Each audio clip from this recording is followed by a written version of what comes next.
नमस्कार साथियों, आज 11 अप्रैल है और आज स्त्री मुक्ति और जाति उन्मूलन आंदोलन के एक प्रमुख योद्धा ज्योतिबा राव फूले का जन्मदिन है।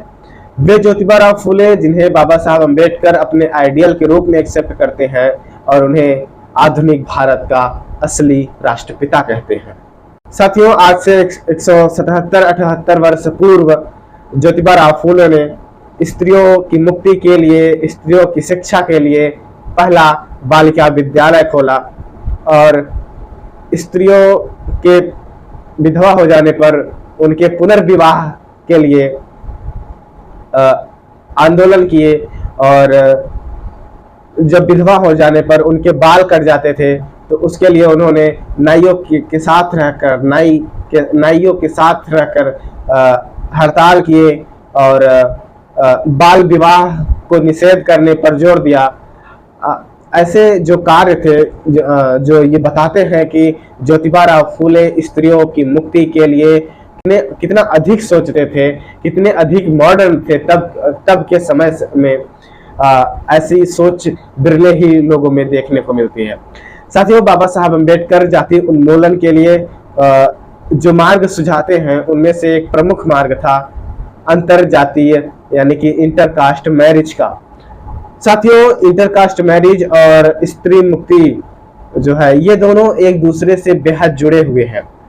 अंतरजातीय विवाह तभी हो सकते हैं जब लड़कियों को अपना वर चुनने की स्वतंत्रता हो और उन्हें अपना वर चुनने की स्वतंत्रता तभी होगी जब स्त्रियां मुक्त होगी। तो स्त्रियों के मुक्त हुए बिना इंटरकास्ट मैरिज नहीं हो सकती और इंटरकास्ट मैरिज न हुए बिना जातियां खत्म नहीं हो सकती, ऐसा अंबेडकर का विचार था। तो जो सामाजिक सवाल थे, सामाजिक सवालों पर जो ज्योतिबा राव फूले थे, सामाजिक प्रश्न पर ज्योतिबा राव फूले सेठ जी और भट्ट जी, सेठ जी मतलब व्यापारी वर्ग, भट्ट मतलब ब्राह्मण वर्ग से, ज्योतिबा राव फूले सेठ जी और भट्ट जी दोनों को ही इसका प्रमुख दोषी मानते थे, जिसे हम आज के समय में ब्राह्मणिज्म और कैपिटलिज्म या पूंजीवाद या ब्राह्मणवाद कह सकते हैं। उन सब को दोषी मानते थे। वे सामाजिक परिवर्तन के लिए सरकारों की बाट नहीं जोहते थे। अंबेडकर इस मामले में अलग थे। वे कहते थे कि जो सुधार है, जो आमूलचूल सुधार है, वो काम सरकारों को करना चाहिए। पर ज्योतिबा राव फूले इसे अलग राह इख्तियार करते हैं। उससे कई वर्ष पहले ही ज्योतिबा राव फूले अपने उपलब्ध संसाधनों से ही जो उनसे हो सकता है, जो बन सकता है, वो करने का प्रयास करते हैं। वे ये नहीं देखते कि ये काम सरकारें करेंगी या ये काम किसी और पर वो निर्भर नहीं रहते हैं। वे अपना काम खुद ही करना चाहते हैं। साथियों, जब उन्होंने विद्यालय खोला तो लोगों ने एक्सेप्ट नहीं किया। लोग उनके पास अपनी महिलाओं को, अपनी बच्चियों को पढ़ने के लिए नहीं भेजते थे।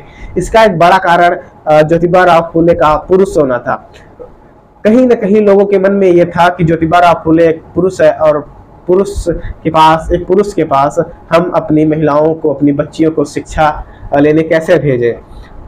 हम कहीं न कहीं वो इस बात से डरते थे कि कहीं हमारी बच्चियों का चरित्र न खराब हो जाए। इस चीज को टैकल करने के लिए ज्योतिबा राव फूले ने अपनी पत्नी, जो कि पढ़ी लिखी नहीं थी, उन्हें घर में ही शिक्षित करते हैं, उन्हें पढ़ना लिखना सिखाते हैं और फिर उन्हें शिक्षिका बनने के लिए प्रेरित करते हैं। फिर सावित्रीबाई फूले ज्योतिबा राव फूले के साथ मिलकर स्कूल में पढ़ाने जाती हैं। तो तब जाके कहीं न कहीं जो समाज का जो भय होता है वो दूर होता है और स्त्रियां सावित्रीबाई फूले से पढ़ने आती हैं। साथियों, शुरू में ज्योतिबा राव फूले जो है वो अंग्रेजों को कहीं न कहीं बहुत अच्छा समझते थे। अच्छा इसलिए समझते थे क्योंकि उन्हें लगता था कि अंग्रेज ही भारत को सुधार सकते हैं, जो कुछ विकास हो सकता है वो अंग्रेज ही कर सकते हैं। इसका एक बड़ा कारण यह था कि ज्योतिबा राव फूले को जो है अंग्रेजों के मिशनरी स्कूल में पढ़ने का मौका मिला। जब वे पढ़े तब वे समझे और उन्होंने अपने समाज को इस देश को जागरूक करने का काम किया। तो कहीं ना कहीं वो अंग्रेजों की जो पॉलिसीज थी, जो सुविधाएं थी, उसका फायदा कहीं ना कहीं उन्हें मिला था। तो इसलिए वो अंग्रेजों को यहाँ की सरकारों की अपेक्षा, यहाँ के राजे रजवाड़े ब्राह्मणों की अपेक्षा ज्यादा सही समझते थे। अंग्रेजों का राज वे कहते थे कि अंग्रेजों को भगवान ने भेजा है हम सबकी शिक्षा देने के लिए। लेकिन उसके अपने जीवन के अंतिम समयों में, अपने उत्तरार्ध में, वे अंग्रेजों के चाल चरित्र को समझ जाते हैं। वे जब समझ जाते हैं तो वे कहते हैं कि अंग्रेजों के अधिकारी जो हैं वे अक्सर ब्राह्मण ही हैं, और ये लोग हमारे शोषण का, किसानों के शोषण का सबसे प्रमुख कारण है।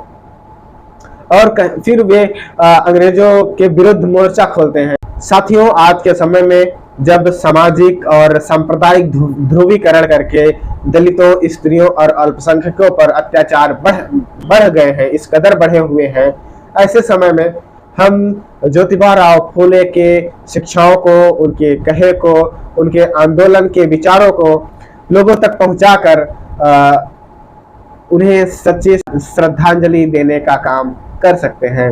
शुक्रिया।